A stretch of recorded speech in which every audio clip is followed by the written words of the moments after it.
hari ini gua ditemenin dengan Cleng. Aloha teman-teman. Kali ini temanya tentang gimana ya rasanya bekerja setelah lulus kuliah di Jerman. Halo, Valia. hai guys. Jadi dia teman satu uni, Iya, arsitektur juga, dan kita beda angkatan. Beda angkatan, jadi satu alumni. Iya, tapi jurusannya sama. Jurusannya sama benar. Coba ceritain tentang lo. Maksudnya lu siapa dan tinggal di mana? Terus lu studinya dulu apa dan sekarang kerja di mana? Iya, jadi halo guys. Jadi nama gue Valia. Dulu gue S1 kuliah arsitektur di Hannover. Makanya dulu gue Kenalan. Gucci. Terus S2-nya gue ambil construction management di Karlsruhe. Terus Oke. sekarang gue kerja di Munchen. Gue kerjanya sebagai, jadi bukan sebagai arsitek nih, Tatseli gue kerjanya sekarang. Melainkan gue kerja sebagai construction project manager. Project manager. Betul, sekarang gue lagi di Munchen, lagi di rumahnya Valia yang bagus ini. Jadi gue lagi numpang nginep di dia. Aku tadi kerja di bagian project manager Tuh. di Munchen ya. Mhm. Itu kerjaannya apa tuh kira-kira? Term project manager tuh kayak algemen banget ya. Kayak project manager kan sebenarnya ada di semua industri gitu. Ada yang namanya IT project manager, segala macamnya. Tapi kalau gue kerjanya di bagian konstruksi, jadi construction project manager. Oke. Kayak misalnya bayangin, misalnya ada orang yang punya duit, terus dia pengen ngebangun sesuatu. Oke. Misalnya ngebangun rumah atau mau ngebangun Kantor. gitu. Nah, tapi kan orang yang punya duit ini belum tentu punya kennis atau punya know-how tentang industri bangunan Oke. gitu. Jadi kemungkinan besar klien itu punya Vorstellung atau punya ide, oh gue mau bangunannya kayak apa. Tapi kemungkinan dia kan nggak kenal, mungkin dia nggak tahu kontraktor yang bagus apa, dia nggak tahu desainer yang bagus siapa, dia nggak tahu budget dia itu cukup atau enggak, di bawah market atau di atas market segala macam. Nah makanya dia butuh project manager, karena project manager tuh basically jadi tangan kanan dia. Oke. Kita yang punya know-how-nya, kita yang semacam jadi consultant buat dia. Jadi kayak kita yang ngumpulin project participants-nya, Oke. kita yang nyusun budgetnya, kita juga yang nyusun timeline-nya. Terus kemudian kita akan koordinasi project participants ini sampai akhirnya proyeknya selesai. Jadi si Bauherr, orang yang punya proyeknya tinggal kasih kalian duit, kalian ngatur semua gitu ya. Betul, jadi nanti kita yang akan ubernemen koordinasinya dan kita akan melapor ke klien atau ke Bauherr kita. Jadi kita bisa dibilang menjadi penengah antara klien yang punya duit, yang punya proyek, dan project participants yang mengeksekusikan proyek tersebut. Itu semuanya lo belajar di universitas pas lo kuliah atau lo pernah dulunya pengalaman sendiri? Seperti apa ya, seperti semua jurusan kebanyakan yang kita pelajarin di uni kan mostly teori doang ya. Jadi kalau di uni itu, kalau misalnya kuliahnya project management, kita belajar bagaimana caranya kita handle stakeholder yang banyak gitu. Jadi kita belajar yang namanya project organization, kita belajar yang namanya gimana sih kita verfolgen budget untuk proyek, gimana caranya kita menyusun timeline yang bagus buat project, dan apa yang realistis gitu. Apa yang harus diperhatikan semuanya itu lo belajar di universitas Betul, itu semua teori doang, dan ketika dipraktekkan di dunia kerja nanti ada masalah-masalah yang tidak pernah kita pelajari di uni. Lumayan kepake berarti ya, soalnya waktu gua, jadi kan gua kuliah bachelor arsitek, sama kan kayak lu kan, Allgemein gitu kayak main arsitektur. Terus pas master kan gue bagian lebih ke energi efisien gitu kan arsitek.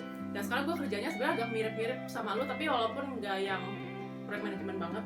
Cuman tuh gue merasa yang gue pelajarin di universitas pas gue kuliah sama sekali nggak kepake Val. Gue ya. Karena kan gue juga kerjanya mirip sama lu tuh, kayak ngatur-ngatur, koordinasi gitu kan, bikin budget. Dan itu sama sekali nggak gue pelajarin di universitas. Karena kan kalau Valia kan kayak masternya emang udah belajar PM. Jangan gue arsitektur kan.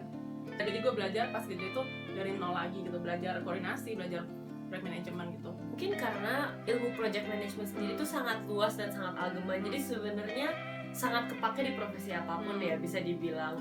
Even sebagai arsitek pun sebenarnya kan kita akan ada apa ya, kita butuh skill koordinasi itu, skill gimana caranya nyusun timeline yang realistis. Jadi mungkin karena alasan itulah kayak kuliah yang mungkin ada ilmu project managementnya itu menurut gua ntar pas kerja cukup kepake, meskipun sekedar apa ya, sekedar teori kayak oh gue pernah denger nih Jadi menurut gue kalau misalnya kalian nih kuliah kan bachelor, jurusan yang kalian pengen misalnya apa ya, elektroteknik atau ya kayak kita arsitektur gitu, kalian harus mikirin juga misalnya kayak lo udah mikirin dulu ya pengen kerjanya lebih ke manajemen, jadi lo masternya iya. ngambil ke proyek manajemen, jadi nggak ya arsitektur doang gitu loh, kayak lo belajar sesuatu something yang lain yang pasti kerjaan itu lo emang bener-bener pengen dan kepake ya kan, kayak lo PM gitu.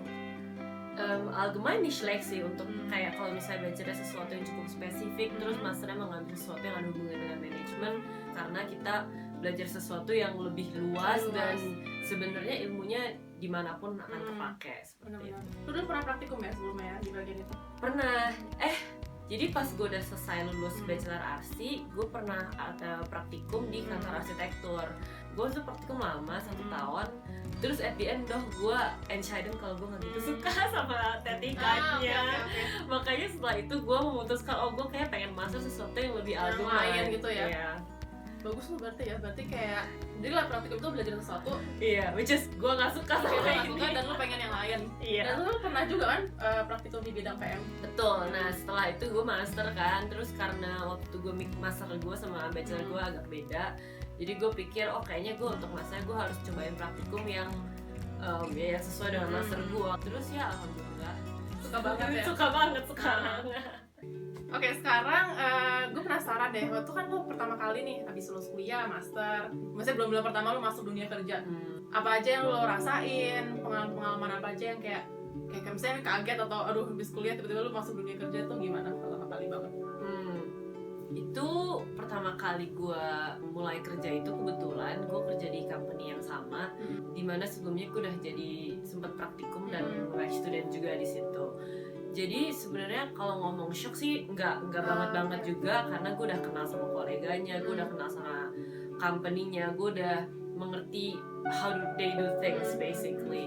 Tapi tetap sih ya ada kayak, karena pertama-tama lu dapat verantwortung yang kayak kesannya gede banget ya. Dulu kan pas masih banyak student kita mengerjakan hal-hal yang kayak bisa dibilang kecil atau impactnya minimum gitu, terus tiba-tiba lu dikasih verantwortung yang gede, shocknya lebih di situ sih. Terus kalau gue pribadi, karena kerjaan gue adalah project manager di mana gue harus koordinasi sama banyak orang, itu juga kalau di gue lumayan kaget, karena dulu kan kalau studium kita lebih kayak mendapat informasi secara pasif ya, terus kita verarbeit dan kita kerjain buat kita sendiri, kita belajar pun untuk diri kita sendiri kalau nulis klausur gitu. Terus tiba-tiba gue harus berada di posisi dimana gue harus mengkoordinasi banyak orang, terus ada sebagai Auslander ada juga perasaan kayak aduh tiba-tiba gue harus ngomong Jerman banyak banget ke semua orang, belum tentu mereka ngerti bahasa Jerman gue. Kayak tiba-tiba lo bener-bener punya kontak banyak sama orang Jerman yang udah profesional gitu. Iya. Kalau gue sih, gue ngerasa dulu gue masih kecil dibanding mereka. Kayak siapa gue baru lulus ini. Sama berarti ya? Iya. Perasaan itu ya? Gue rasa ya si industri manapun bakal kayak gitu sih pertama-tama, kayak aduh kita belum mengerti apa-apa, belum tahu apa-apa, tiba-tiba udah dikasih verantwortung banyak, tiba-tiba harus ngatur orang-orang yang sebenarnya udah lebih berpengalaman dibanding kita gitu. Itu perasaan tuh normal sih, tapi ya mit der Zeit es wird alles besser. Iya benar sih.